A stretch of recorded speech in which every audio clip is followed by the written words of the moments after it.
अब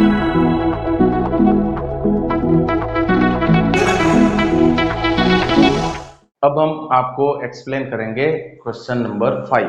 तो प्रश्न संख्या 5 के अंदर आपको ये दे रखा है, यूक्लिड विभाजन प्रमेयिका का प्रयोग करके दर्शाइए कि किसी धनात्मक पूर्णांक का घन, यानी किसी भी धनात्मक पूर्णांक का यदि हम घन करते हैं, क्यूब करते हैं, तो वो क्यूब हमें 9m+1 या 9m+8 के रूप का प्राप्त होता है। ठीक है, तो इस प्रश्न को हल करने के लिए भी हमें स्टार्ट करना होगा यूक्लिड विभाजन प्रमेयिका से। ठीक है, तो स्टार्टिंग के अंदर हम सबसे पहले लिखेंगे यूक्लिड विभाजन प्रमेयिका।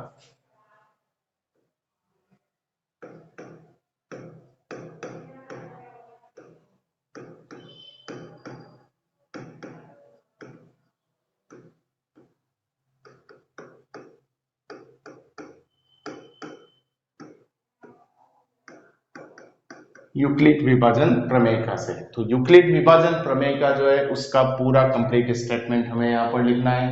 तो वो स्टेटमेंट जो कथन हमने आपको बार बार यहाँ पर एक्सप्लेन किया है, वो स्टेटमेंट हम यहाँ पर लिखेंगे। ठीक है, तो उस स्टेटमेंट, उस कथन का जो लास्ट पार्ट है, A बराबर B into Q plus R, इस रूप में, जहां पर R बराबर होगा, R की जो रेंज बताई थी आपको, greater than equal to 0, less than B, यानी R का मान 0 या 0 से बड़ा लेकिन B से छोटा होता है। अब इस प्रश्न को हल करने के लिए हमें B का मान यहाँ पर क्वेश्चन के अकॉर्डिंग डिसाइड करना है। ठीक है, तो B का मान हम यहाँ पर जो संख्या है किसी धनात्मक संख्या का, जब हम क्यूब करते हैं यानी घन करते हैं, तो वो घन हमें इस रूप के अंदर प्राप्त होना चाहिए। तो हम यहाँ पर इस प्रकार की क्यूब हमें इस फॉर्म के अंदर लाने के लिए, यानी घन को इस रूप में प्राप्त करने के लिए, हम B का मान यहाँ पर लेंगे 3, क्योंकि 3 का जब हम घन करेंगे तो 3 का घन होता है 27, और उस 27 के अंदर 9 एक गुणनखंड होता है।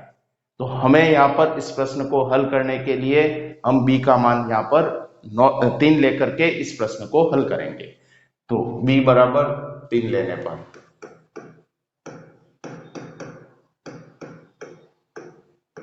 जब इस कथन के अंदर हम B का मान 3 रखें तो A बराबर प्राप्त होगा 3Q प्लस R, और जहां पर R की जो रेंज होगी वो रेंज ये बनेगी, R का मान 0 या 0 से बड़ा होगा लेकिन 3 से छोटा।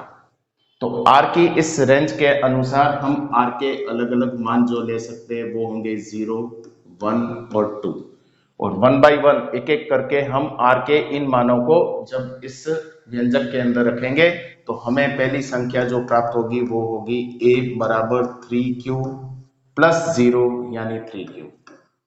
ये पहली धनात्मक संख्या अपने पास आई। R का अगला मान यानी 1 लेने पर A बराबर दूसरी धनात्मक संख्या हमें मिलेगी 3Q प्लस 1 इस रूप के अंदर, और R का अगला नेक्स्ट मान 2 लेने पर A बराबर 3Q प्लस 2, ये अपने को तीसरी संख्या प्राप्त हुई। अब हमें इस प्रश्न के अंदर यह सिद्ध करना है कि इन धनात्मक संख्याओं के जब हम घन करेंगे तो वो घन या तो हमें 9m या 9m+1 या 9m+8 इस रूप के अंदर प्राप्त होने चाहिए, जहां पर m कोई भी एक पूर्णांक होगा। तो हमें यहाँ पर ये जो तीनों संख्या है, इन तीनों संख्याओं के 1 बाई 1 एक एक करके इन संख्याओं के क्यूब हमें करने हैं, और वो क्यूब हमें इनमें से किसी एक रूप के अंदर व्यक्त करने हैं। ओके, तो हम यहाँ पर इसके लिए फर्स्ट संख्या लेते हैं, यानी समीकरण नंबर 1। तो समीकरण नंबर 1 की दोनों साइड का हम क्यूब करेंगे। लेफ्ट साइड का क्यूब करने पर a क्यूब आएगा, और राइट हैंड साइड जो 3Q है उसका जब अपन क्यूब करेंगे तो 3 का घन होता है 27, और Q का क्यूब करने पर Q क्यूब। 27 के गुणनखंड करके हम 27 को इस रूप में व्यक्त कर सकते हैं 9 इंटू 3, और 3 को हम Q क्यूब के साथ में रखते हुए ब्रैकेट के अंदर बंद कर लेंगे। ओके, अब जैसा कि हमने यहाँ पर यूक्लिड विभाजन प्रमेयिका के अंदर स्टेटमेंट के अंदर लिखा था, कथन के अंदर, कि Q एक धनात्मक पूर्णांक है, तो जब q किसी धनात्मक पूर्णांक का अपन क्यूब करेंगे तो रिजल्ट हमेशा एक पूर्णांक प्राप्त होगा, और उस पूर्णांक को जब दूसरे पूर्णांक 3 से गुणा किया जाएगा तो रिजल्ट हमेशा एक पूर्णांक के अंदर मिलेगा, और उस पूर्णांक को हम यहाँ पर m से व्यक्त करेंगे। तो यदि हम यहाँ पर 3q क्यूब को m से व्यक्त करें तो इस पहली संख्या का जो क्यूब है वो हमें 9m फॉर्म के अंदर मिला। ये है अपना रिजल्ट नंबर नेक्स्ट 4। यहाँ पर हमें मेंशन करना होगा जहाँ पर m एक पूर्णांक है और वो m बराबर है 3q क्यूब के। ओके, तो ये हो गया अपनी पहली संख्या का क्यूब जो हमें 9m फॉर्म के अंदर मिल रहा है। अब हम इसी प्रकार से दूसरी संख्या लेंगे यानी समीकरण नंबर 2।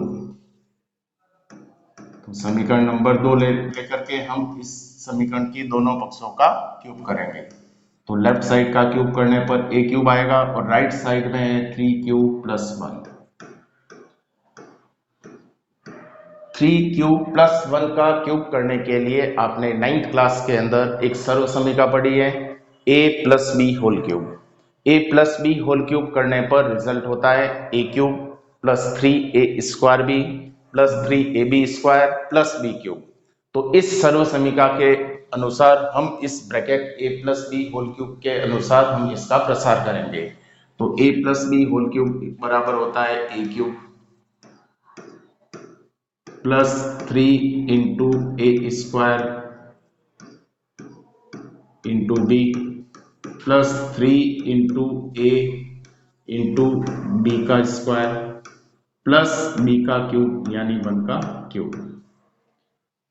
अब हम इसको सॉल्व करते हैं। सॉल्व करने पर 3 का क्यूब करेंगे 27, क्यू का क्यूब होगा क्यू क्यूब प्लस 3 का स्क्वायर 9 इंटू क्यू स्क्वायर, उसको 3 से गुणा किया रिजल्ट आएगा 27 क्यू स्क्वायर। 27 क्यू स्क्वायर को 1 से गुणा करने पर 27 क्यू स्क्वायर रिजल्ट प्लस 1 का स्क्वायर 1 होगा, फिर इन तीनों को गुणा करने पर रिजल्ट आएगा 9 क्यूब प्लस लास्ट में 1 का क्यूब करने पर अंतिम पद प्राप्त होगा 1।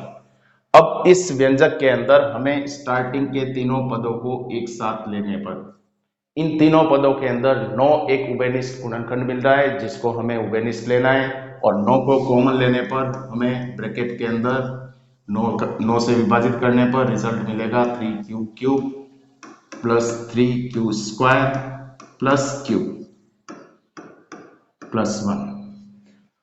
अब इस ब्रैकेट के अंदर जितने भी तीनों पद यहाँ पर लिखे हुए वो तीनों पद यहाँ पर 3 अलग अलग अपने को पूर्णांक प्राप्त होंगे। q एक पूर्णांक है, q स्क्वायर पूर्णांक होगा उसका 3 गुना यानी 3q स्क्वायर भी एक पूर्णांक मिलेगा, और q क्यूब इंटू 3 रिजल्ट भी एक पूर्णांक होगा। और जब इन तीनों पूर्णांकों को हम जोड़ेंगे रिजल्ट अपने को हमेशा एक पूर्णांक के अंदर प्राप्त होगा, और उस पूर्णांक को हम यहाँ पर m से व्यक्त करेंगे। तो उस पूर्णांक को जब m से व्यक्त किया जाएगा रिजल्ट मिलेगा 9m प्लस 1। तो a क्यूब यानी इस संख्या का क्यूब करने पर अपने को रिजल्ट 9m प्लस 1 रूप के अंदर प्राप्त हो रहा है। यह है अपना नेक्स्ट रिजल्ट नंबर 5, और यहाँ पर आप लिख दीजिए जहां पर m जो है वो बराबर है इस ब्रैकेट के जो कि एक पूर्णांक है 3q cube plus 3q square plus cube के बराबर। तो इस प्रकार से हमने दूसरी संख्या ली थी, और उस दूसरी संख्या का जो क्यूब किया हमने वो 9m प्लस 1 फॉर्म के अंदर अपने को मिल रहा है। अब हम इसी प्रकार से लास्ट संख्या लेंगे और उस लास्ट संख्या का क्यूब करके चेक करेंगे किस रूप में अपने को प्राप्त हो रहा है। तो समीकरण नंबर 3 ले, समीकरण नंबर 3 के दोनों पक्षों का अपन क्यूब करेंगे। a क्यूब लेफ्ट साइड का क्यूब होगा, राइट साइड है 3q प्लस 2 उसका क्यूब करेंगे, और इसके क्यूब के लिए हम यही a plus B whole cube वाली सर्व समीकरण हम यहाँ पर यूज में लेंगे। तो a plus B whole cube के अनुसार इसका प्रसार करने पर a cube plus 3 into A square into B plus 3 into A into B square plus B cube यानी 2 का क्यूब। 3 का क्यूब 27, q का क्यूब प्लस 3 का स्क्वायर 9, 9 इंटू 3 27, 27 इंटू 2 54, यानी 54 क्यूब स्क्वायर प्लस 2 का स्क्वायर करेंगे 4 आएगा, 4 को जब इनसे गुणा करेंगे रिजल्ट आएगा 36 क्यूब प्लस लास्ट में 2 का क्यूब करने पर रिजल्ट मिलेगा 8। अब इस व्यंजक के अंदर स्टार्टिंग के तीनों पदों को एक साथ रखने पर इन तीनों पदों में 9 एक उभयनिष्ठ गुणनखंड मिल रहा है अपने को, तो 9 को हम इस ब्रैकेट से बाहर उभयनिष्ठ गुणनखंड लेते हुए इसको सॉल्व करेंगे। रिजल्ट ब्रैकेट के अंदर मिलेगा 3q cube plus 6q square plus 4q plus 8। अब जैसे हमने यहाँ पर पिछले स्टेप्स के अंदर आपको बताया था कि इस ब्रैकेट का रिजल्ट जो होगा वो हमेशा एक पूर्णांक के अंदर प्राप्त होगा और उस पूर्णांक को हम यहाँ पर m से व्यक्त करेंगे। तो इस ब्रैकेट को जो कि एक पूर्णांक के अंदर रिजल्ट होगा उसको m से व्यक्त करने पर 9m प्लस 8 ये होगी इसकी राइट साइड, यानी तीसरे नंबर का जो क्यूब हमने यहाँ पर किया वो क्यूब हमें 9m प्लस 8 रूप के अंदर प्राप्त हो रहा है। अब ये तीनों रिजल्ट हमने यहाँ पर जो प्राप्त किए उन तीनों रिजल्ट से समीकरण 4, 5 और 6 से हमें यह रिजल्ट मिल रहा है कि किसी भी धनात्मक संख्या का पूर्णांक का जब घन किया जाता है तो वो घन या तो 9m रूप के अंदर या 9m प्लस 1 रूप के अंदर या 9m प्लस 8 रूप के अंदर प्राप्त होता है, और यही चीज हमें यहाँ पर सिद्ध करनी थी इति सिद्धम।